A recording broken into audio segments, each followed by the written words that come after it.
पठान के एक डायलॉग का जिक्र किया उसमें, जो जी। जब फिल्म आई थी तो पॉपुलर भी बहुत हुआ था, कि वो जॉन एफ कैनेडी की लाइन है बेसिकली, वो लास्ट में कि एक सोल्जर ये नहीं पूछता कि देश ने उसके लिए क्या किया। वो वॉर में थी। वॉर में थी, शायद पठान में नहीं थी। पठान में थी, पठान ये थी ना? शाहरुख अच्छा, खान का ठीक ठीक कैरेक्टर, है। क्योंकि जो जॉन अब्राहम का कैरेक्टर होता है जिमी, उसको ये शिकायत होती है करेक्ट देश करेक्ट ने उसके करेक्ट, लिए कुछ पठान नहीं किया। बिल्कुल, हाँ हाँ हाँ और फिर हाँ। वो शाहरुख का कैरेक्टर होता है, वो लाइन का की क्या कहानी है इसके पीछे, की आप वो अग्रीमेंट में वो थे वो और। काफी एक सिंपल सी बात है। मैं वो लड़ाई हार गया। मेरे लिए उन कैरेक्टर्स का कैनेडी को कोट करना और ये बात कहना जो आई थिंक कैनेडी ने कहा, आई थिंक कभी पंडित नेहरू जी ने भी एक बार ये किसी कॉन्टेक्स्ट में रिपीट किया था या उसे रेफर किया था। मेरे लिए उस मोमेंट में ये बात कही जाना कि जब सब कुछ हो जाए, जिम जैसे कैरेक्टर को मारने का वक्त आ गया है, हम्म। तब जाके आप एक इतना पुराना कोटेबल कोट जो हम सदियों से सुनते आ रहे हैं, ये है आपकी आखिरी लाइन। तो ये वो लड़ाई है जो मैं हार गया।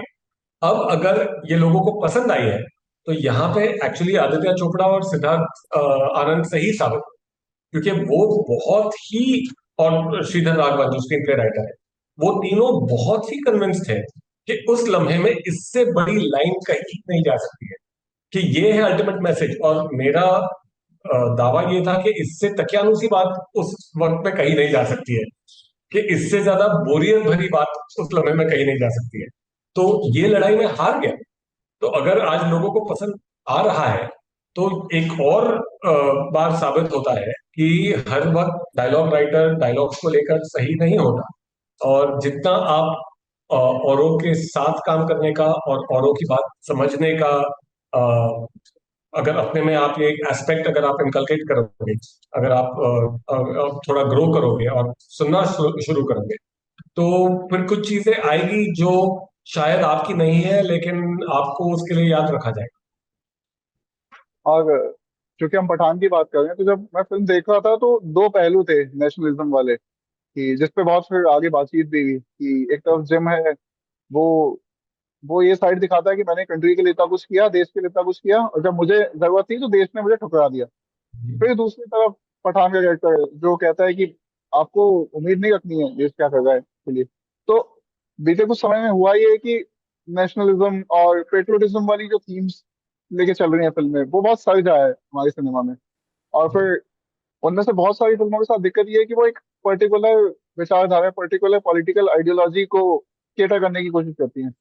आप आप लोगों ने क्या वो इन चीजों का ध्यान रखा कि इस तरफ या उस तरफ ना जाए आपकी फिल्म, एक उसमें गए सेंटर में। देखो, यहाँ जहाँ ये आदित्य चोपड़ा और सिद्धार्थ आनंद का एक बहुत कमाल का रवैया है ये बैलेंस मेंटेन करना। ये स्क्रीन प्ले में ही इसी तरह और श्रीधर राघवन जो अब इस तरह का सिनेमा घोल के पी गए हैं, और फिर भी किसी तरह अपने आप को जवान रखते हैं हर बार कुछ नया कहने के लिए।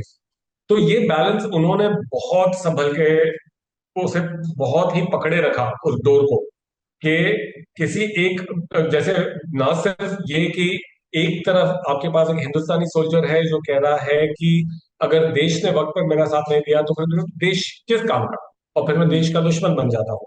और दूसरी तरफ एक दुश्मन मुल्क जैसे हम पाकिस्तान को मानते हैं, एक दुश्मन मुल्क की एक एजेंट है जो वक्त आने पर कहती है कि मैं एक सोल्जर हूँ और मैं अपने वतन के लिए वही कर रही हूँ जो तुम कर रहे हो। और ये बात पठान को समझ में आती है।